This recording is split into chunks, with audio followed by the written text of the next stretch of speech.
ሄ ቤተሰቦች ጋይሶችዬ እንዴት ናችሁ? እንግዲህ ዛሬ መጣሁላችሁ ተመልሼ በአዲስ ነገር። ሩታን በቅርብ ቀን በአዲስ ነገር እንጠብቃታለን ማለት ነው። እንዴ እስከ መቼ አብርሃምን እየተከተለች ትኖራለች ማለት ነው? ቤተሰቦች የእውነት በጣም ደስ ብሎኛል ማለት ነው። የሩታ ውሳኔ እውነት ለመናገር በጣም አስደስቶኛል ማለት ነው። ሀባይቦቼ እንግዲህ በቅርብ ቀን በአዲስ ነገር ከደስታ ጋር ወይንስ ደግሞ ከሌላ ሰው ጋር ከማን ጋር የምትመጣ ይመስላችኋል? እስቲ ግምታችሁን ኮሜንት አስቀምጡልኝ።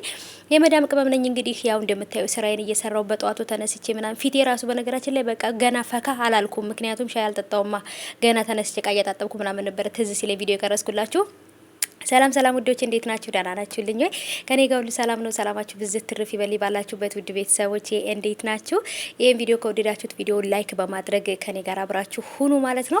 ያው እንግዲህ ያው በተደጋጋሚ ቪዲዮ እየቀረስኩላችሁ አንድ አይነት ቪዲዮ እየቀረስኩላችሁ ስለሆነ ያው ለየት ላደርግላችሁ ብዬ ነው ማለት ነው። ሀባይቦቼ እንግዲህ ተመልሼ የመጣሁት ማለት ነው። የኔ ውዶች ቪዲዮን ላይክ አድርጉት ማለት ነው። የሩታዬ ቤተሰቦች ማለት ነው። ሀባይቦቼ እውነት ለመናገር እንግዲህ ያው ይህን ሰሞን በአዲስ ነገር ሩታን እንጠብቃታለን ማለት ነው። ይህን ሰሞን በተፈጠረው ነገር በልጇ መጥፋት በብዙ ነገር ላይ ብዙዎቹ የራሳቸውን ሀሳብ እየሰጡበትና ሁሉም የራሱን ግምት እየተናገረ ነበር ማለት ነውና ሀባይቦቼ እንግዲህ ታውቃላችሁ ሩታ ምን ያህል ስትረስ ውስጥ ምን ያህል መጥፎ ስሜት ውስጥ እንዳለችና ስለዚህ ይሄ ነገር ይሄ ደስታ ይገባታል ብዬ ነው የማስበው። እንደውም አልተደሰተችም ማለት ይቻላል። ምክንያቱም አብርሃም ከሌላ ከፈለገው ሴት ጋር እንደፈለገው እየሆነ እሷ ግን ልጅ ብቻ ይዛ ተቀምጣ በጣም ራሷን መጥፎ ስሜት ውስጥ ካታ ነበርና ይሄን ነገር በዚህ ጋር በደስታ ስላየኋት ከዚህ በኋላም በደስታ ስለምትመጣ በጣም ደስ ብሎኛል። እንግዲህ ይሄን ሰሞን አዲስ ነገር ጠብቁ ማለት ነው ውዶቼ፣ ይመጡላችኋል ማለት ነውና በጣም በምንወደው አዲስ ነገር ለዛውም በቃ ደስታ በደስታ ሆና ሩታ በነገራችን ላይ ደስታን ራሱ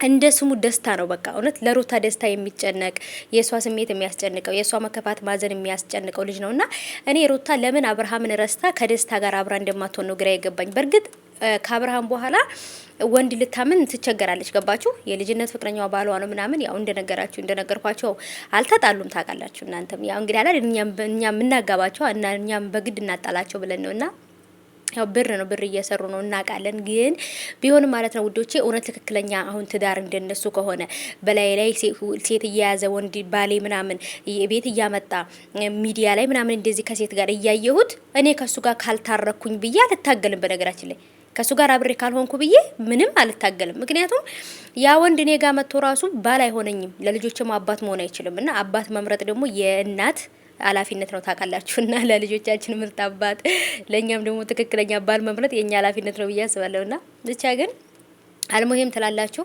እንግዲህ ምን አይነት ቤት ነው የምትሰሪው? አንቺ የምትሰሪበት ቤት የአረብ ቤት ነው እንዴ እንዳትሉኝ ማለት ነው። አዎ የአረብ ቤት ነው፣ ግን ደግሞ ታውቃላችሁ ሁሉም አረብ ቤት አንድ አይነት አይደለም ታውቃላችሁና ብቻ ግን ማለት ነው እኔም ራሴ ይሄንን ቤት እኮ እዚህ ጋር ሳያቸው ራሱ እኔ እኮ ይገርሙኛልና ምን አይነት ቤት ውስጥ እንደሚኖሩ እኛ ኢትዮጵያውያን ራሱ እኮ እንደዚህ አይነት ቤት አንኖሩም።